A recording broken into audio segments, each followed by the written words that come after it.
I knew something was wrong the second I stepped outside, even though the sun was shining and my neighbor's kids were playing soccer on the front lawn like it was just another Saturday. The world looked the same, but it didn't feel the same. I didn't feel the same. It was one of those mornings where the coffee tasted burnt, even though I'd used the same old French press, and the toast was somehow both soggy and dry. My name's Mike Anders, 34, never married, sales rep for a construction supply company. I'm not the kind of guy who reads too much into things, but that day, something was off.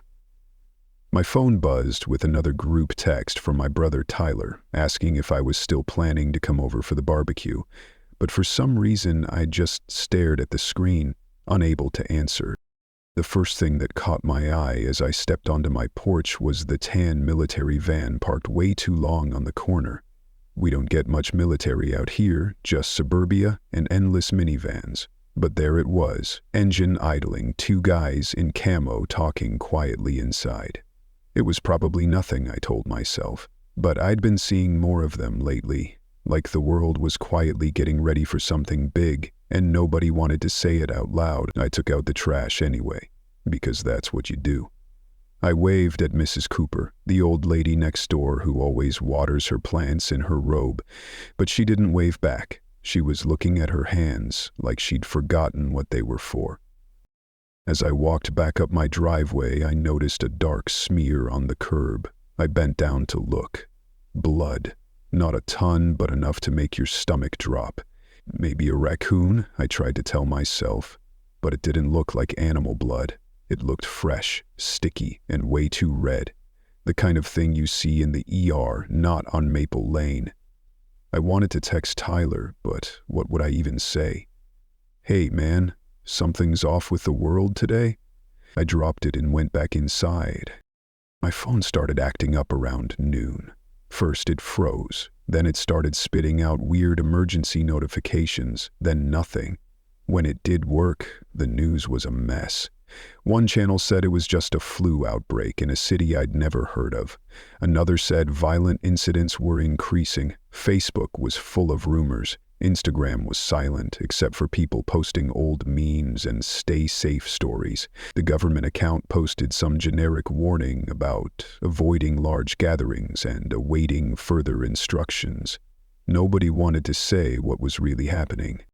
Tyler's wife, Janine, texted me that she'd heard gunshots a few blocks away, but by the time I tried to call, all I got was static. I started pacing. My hands felt shaky. Every car that drove by made me jump, especially the ones with blacked-out windows and tinted glass. There were more sirens than usual, and they never seemed to get closer, just drifted in the background like a bad dream you can't quite wake up from. It was around 2 in the afternoon when I saw my neighbor Ben dragging something heavy into his garage. Ben's usually the life of the party, grills every weekend, always has a cold beer in hand. But today he was hunched over, sweat pouring off him, even though it was barely 70 degrees. He didn't say hi. I watched him from my window as he slammed the garage door, then came back out a few minutes later with blood on his shirt. My stomach twisted. Maybe he'd cut himself. Maybe I was being paranoid. But when I called out, he didn't even turn around. He just walked straight to his front door, locked it behind him, and didn't come out again. My mom always said, if you feel like something's wrong, trust your gut. I sat on the couch and stared at the TV, but none of it made sense. No one wanted to say the word outbreak. Not on the news, not on social, not even on the dumb neighborhood Facebook page.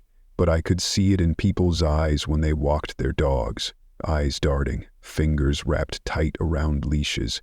Everyone pretending things were fine. I wanted to call my parents, but they'd retired to Arizona last year, and for all I knew, they were safe. Or not. By 3, it was obvious something bad was coming. I tried the phone again. Nothing. I knocked on Ben's door just to check, but nobody answered. I heard shuffling inside, heavy and awkward, like he was moving furniture or something else. I didn't want to find out. Across the street, Mrs. Cooper was gone from her porch, Her robe was lying on the steps, still wet from watering her plants. My skin crawled.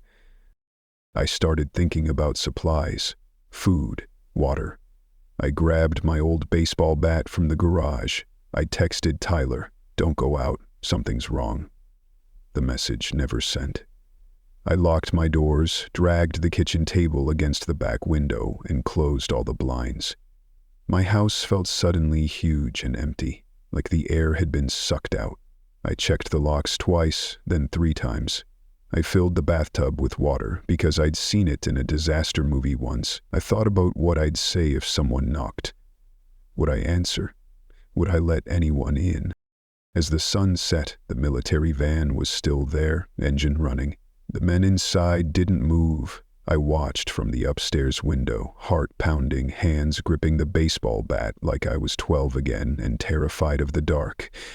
I wanted to believe help would come, that the evacuation teams would fix this, that someone smarter and stronger would handle whatever was crawling its way through the city, but my gut told me the opposite. I was on my own, and I wasn't sure who to trust anymore, not even the ones who said they'd come to save us. It was the sound that got to me first, not a scream, not at first, but a sort of dragging shuffle from somewhere outside, just past midnight. My whole body jolted awake. I must have drifted off clutching that baseball bat, my phone dead and the only light a little orange glow from the street lamp outside. I heard it again, a dull thump, then a wet coughing sound. I moved toward the front window, careful not to trip on the chair I'd shoved against the door earlier. I peeked between the blinds and saw someone stumbling across Mrs. Cooper's yard, moving weird, all off balance, like every joint in their body was in the wrong place. My heart jumped into my throat when I realized it was Ben. He was shirtless now, his skin pale and streaked with blood. He was dragging one leg and his head kept twitching, like he was trying to shake something off. I wanted to call out to him, I really did, but something in my brain told me no. Instead, I ducked down and watched. That's when I saw the military van doors swing open. 2 soldiers jumped out, guns up, flashlights cutting through the dark. They didn't call for help or try to talk. They just aimed and started shouting orders, but their voices were muffled, like they didn't want anyone else to hear. I caught the words, "on your knees," and "don't move," but Ben didn't react. He kept shuffling toward them, his arms twitching, mouth hanging open, making this awful gurgling sound. I watched as one of the soldiers, hands shaking, stepped forward and, God, I'll never get this out of my head. Ben lunged. It was so fast. The soldier fired, once, twice, but Ben didn't go down. He tackled the guy, teeth snapping, hands clawing at his face. The second soldier tried to pull him off, but it turned into a pile of bodies rolling in the grass, and then there was nothing but screaming and blood. It was all wrong. I stumbled back from the window, my knees shaking so hard I almost fell. I locked myself in the bathroom and tried to breathe, running the tap to drown out the sounds outside. When I finally forced myself to look again, the yard was empty except for a spatter of blood in the street. The van was gone, tires squealing off into the night. Nobody came to check on us. Nobody knocked. The world outside felt completely different now, like a set where the actors had left but the lights were still on. I knew then that help wasn't coming. I sat in my kitchen, sweating through my t-shirt, clutching that bat. I tried the TV, but every channel was either a blue emergency alert or static. The message was always the same: shelter in place, evacuation teams are en route, do not panic, remain indoors. But I'd just seen what happened to Ben. I'd seen what the so-called evacuation teams actually did. I didn't believe them anymore. The message didn't make me feel safer. It felt like a trap. I texted Tyler again, but there was no response.